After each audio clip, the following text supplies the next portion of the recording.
Distant ஹீலிங்கில் வந்து energy கொடுக்கும் பொழுது அதை வாங்குறவர் எப்படி இருக்குன்னு ஒரு சகோதரி கேட்டிருக்காங்க. ப்ராணிக் ஹீலிங், ரேக்கி இந்த மாதிரி எனர்ஜி சிஸ்டத்தில் வந்து ஹீலர்ஸ் வந்து ஹீலிங் கொடுப்பாங்க.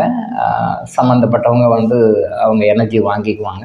அப்படி வாங்கும் பொழுது அவங்க ரிசீவிங் கண்டிஷனில் இருக்கணும், சிட்டிங் பொசிஷனில் உட்காரணும், அல்லது வந்து லையிங் பொசிஷனில் இருக்கணும், அந்த எனர்ஜி வாங்குறத ரிசீவ் பண்ணிக்கணும் அப்படின்னு சொல்லுவாங்க. அது சரியான முறை தான், தவறு கிடையாது. முடிஞ்ச வரைக்கும் வந்து அந்த மாதிரி படுத்துக்கிட்டு இருக்கலாம், அல்லது உட்காந்துட்டு இருக்கலாம். அந்த எனர்ஜி கொடுக்குற டைமில் அவங்க வாங்கிக்கலாம். அந்த வாங்குகிற பொசிஷனில் இருந்தால் எனர்ஜி நல்லா வரும். இது ஜென்ரலாக ப்ராணிக் ஹீலிங், ரைக்கில் சொல்லுவாங்க, மற்ற சிஸ்டத்துலையும் சொல்லுவாங்க. இது சரியான முறை தான். ஆனால் இன்னொரு முக்கியமான விஷயம் என்னென்னா, அந்த கொடுக்குற எனர்ஜி கொடுக்குற ஹீலர் இருக்கார் இல்லையா, அந்த ஹீலர் வந்து எவ்வளோ கூட வந்து நல்ல தவ வலிமை அதிகமானவராக, தியான வலிமை அதிகமானவராக, நிறைய எனர்ஜி உள்ள ஒரு பர்சனாக அவர் இருந்தார் அப்படின்னு சொல்லி சொன்னால், ஹீலிங் வாங்குறவங்க எந்த கண்டிஷன் இருந்தாலும் போய் வேலை செய்யும். சித்தர்கள் தான் அப்படித்தான். நீங்கள் எந்த வேலையில் இருந்தாலும், நீங்கள் எந்த ஒரு பணியில் இருந்தாலும், நீங்கள் எந்த மாதிரி ஒரு சூழ்நிலை இருந்தாலும், இந்த எனர்ஜி வருது அதை வாங்கிக்கணும் அப்படின்ற மனநிலையில் இல்லாமல், இதை பற்றி நினைப்பே இல்லாத ஒரு சூழ்நிலை நீங்கள் இருந்தாலும் கூட சித்தர்கள் மகான்கள் கொடுக்குற எனர்ஜி வந்து உங்களுக்கு வந்து சேரும். அது என்னன்னா, இங்கேருந்து கொடுக்குற பவர் எனர்ஜி எந்த அளவுக்கு இருக்கோ அதை பொறுத்தது. அப்போ ஹீலர் யார், ஹீலர் எந்த மாதிரி சக்தியை படைத்தவர், ஹீலர் எந்த மாதிரி மெத்தடில் எனர்ஜி கொடுக்குறாருன்றதை பொறுத்து, அவரை பொறுத்து அந்த எனர்ஜி போய் சேரும். முடிஞ்ச வரைக்கும் வந்து ரிசீவிங் பொசிஷனில், ரிசீவிங் கண்டிஷனில் இருக்கிறது பெஸ்ட்டு. அப்படி இல்லாத போது கொடுக்குற பவர் கொடுக்குற அந்த ஹீலர் வந்து நல்ல சக்தி வாய்ந்த ஹீலராக இருந்தார் அப்படின்னா, நீங்கள் எந்த மாதிரி ஒரு பொசிஷனில் இருந்தாலும், அதை பற்றி நினைப்பே இல்லாத ஒரு சூழ்நிலை இருந்தாலும் கூட அது வேலை செய்யும். ஸோ இது வந்து மிக முக்கியமான பாயிண்ட் தெரிஞ்சுக்கோங்க. ஸோ இப்போ அந்த எனர்ஜி வந்து வாங்கிறது அப்படின்றது வந்து இந்த உலகம் முழுவதும் யார் எங்கே இருந்தனாலும் எப்படி வேணாலும் எனர்ஜி கொடுக்கலாம், வாங்க முடியும். இதில் வாங்குறவரோட கொடுக்குறவருடைய கெப்பாசிட்டி தான் ரொம்ப முக்கியம். கொடுக்குறவர் வந்து நல்லா எவ்வளோ ஸ்ட்ராங்காக வைப்ரண்ட்டாக எனர்ஜி அனுப்புகிறாருன்றதை பொறுத்து. ஸோ வாங்குகிற ஒரு கண்டிஷன் வந்து முக்கியமானது. இதில் வாங்குறவர் வந்து ஓட்ட பாத்திரமாக இருந்தாருன்னு வச்சுக்கோங்களேன். இப்போ ஒரு பாத்திரம் இருக்குது, தண்ணி ஊற்றுறோம், அந்த பாத்திரம் வந்து நல்லா ஃபுல்லாக கண்டெய்னர் கரெக்டாக இருந்ததுன்னா எனர்ஜி போயிட்டே இருக்கும். அதை ரிசீவ் பண்ணி அப்படியே வச்சுக்கும், நல்ல கண்டிஷனாக வச்சுக்கும். இப்போ தண்ணி ஊற்றினா ஃபுல் பாத்திரம் நல்லா இருந்தால் தண்ணி நிற்கும், ஓட்ட பாத்திரம் தண்ணி லீக் ஆகும். நீங்கள் கொட்ட தண்ணி ஊற்ற கீழே ஒரு பக்கம் போயிட்டே இருக்கும். அதே மாதிரி தான் ஹீலிங்லேயும் அப்படி தான். எனர்ஜி ஒருத்தர் கொடுக்குறாரு, அந்த எனர்ஜி நீங்கள் வாங்கிக்கிறீங்க. நீங்கள் எனர்ஜி வாங்கும் பொழுது அந்த எனர்ஜி வாங்குறதுக்கு உண்டான அந்த பாத்திரம், அந்த உடம்பு ஓட்டை இல்லாமல் வீக்காக இல்லாமல் இருக்கணும். அப்படி இருந்தால் எனர்ஜி வந்து ஃபுல்லாக சேரும். அது இல்லாமல் வீக்காக இருந்தீங்கன்னு வச்சுங்களேன், அவர் எனர்ஜி கொடுக்க இங்கே லீக் ஆகிட்டே இருக்கும். இன்றைக்கி பெரும்பாலான எனர்ஜி ஹீலர் ஃபெயிலர் ஆகிறதுக்கு காரணம் என்ன அப்படின்னா, எனர்ஜி சிஸ்டத்தில் எங்களுக்கு ரிசல்ட் கிடைக்கல அப்படின்னா, எனர்ஜி வாங்குறவங்க வந்து ஒரு ஸ்ட்ராங்காக இருக்க மாட்டாங்க. நிறைய வீக்னஸ் இருக்கும், நிறைய டேமேஜஸ் இருக்கும். அந்த ஆரா வந்து ரொம்ப வீக்காக இருக்கும். அப்போ ஆரா வீக்காக இருக்கும்போது நீங்கள் கொடுக்குற எனர்ஜி வந்து ஃபுல்லாக வேஸ்ட்டாக போயிட்டே இருக்கும். அப்போ என்ன பண்ணணும், ஒரு ஹீலர் வந்து என்ன பண்ணணும்னா, முதல்ல அந்த பிளாக்கேஜை ரிமூவ் பண்ணணும்.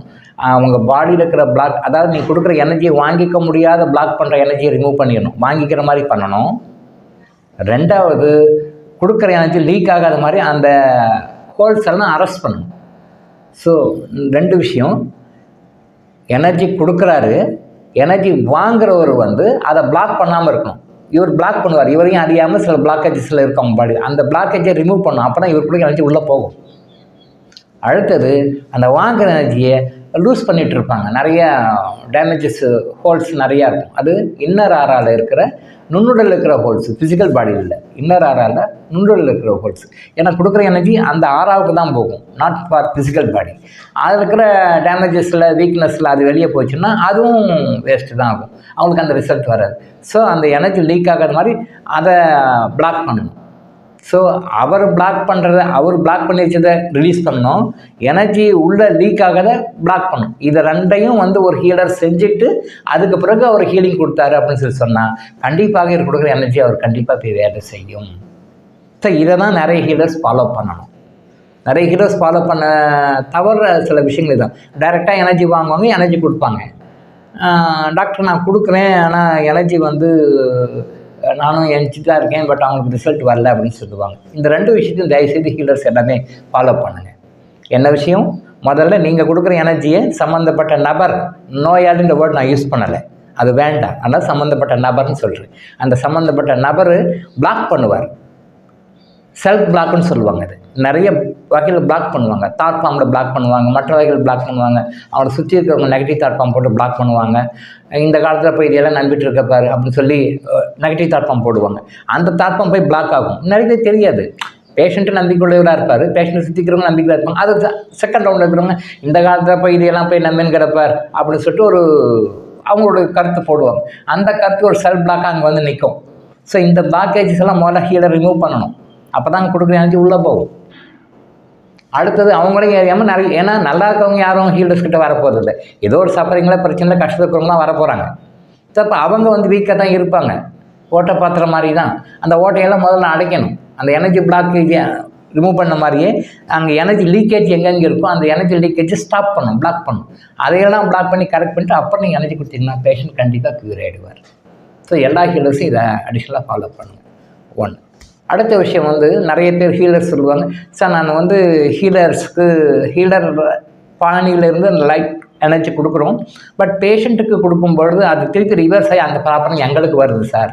நிறைய பேர் சொல்லுவாங்க, நிறைய ஹீலர்ஸ் சொல்லுவாங்க, சார் நான் என்ன ப்ராப்ளத்துக்காக ஹீல் பண்ணணும் அந்த ப்ராப்ளம் எனக்கு வருது, நான் என்ன பிரச்சனைக்காக ஹீல் பண்ணணும் அந்த பிரச்சனை எனக்கு வருது, நான் சஃபர் ஆகணும், இதுக்கு என்ன பண்ணுறது அப்படின்னு சொல்லி நிறைய பேர் கேட்குறாங்க.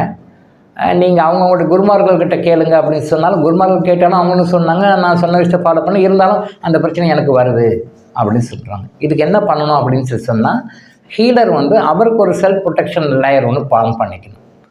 செல்ஃப் ப்ரொடெக்ஷன் லேயர் ஃபார்ம் பண்ணிக்கணும். அது ஒரு பெரிய விஷயம், அதை பற்றி நம்ம தனியாக பேசுவோம். ஆனால் வந்து அந்த செல்ஃப் ப்ரொடெக்ஷன் லேயர் பண்ணிக்கிட்டு நீங்கள் ஹீல் பண்ணிங்கன்னா அவங்களுடைய நெகட்டிவ் வந்து நம்மளுக்கு பாதிக்காது. இல்லைனா அதர்வைஸ் நீங்கள் வந்து சாதாரணமாக நீங்கள் இந்த ப்ரொடெக்ஷன் லேயர் ஃபார்ம் பண்ணிக்காமல் நீங்கள் ஹீல் பண்ணிங்கன்னா கண்டிப்பாக அவங்களுடைய பிரச்சனை உங்களுக்கு வரும். இது வந்து இயல்பானது தான். அது அந்த பேஷண்ட் கம்ப்ளீட் கூட நாம் சஃபர் ஆகக்கூடாது.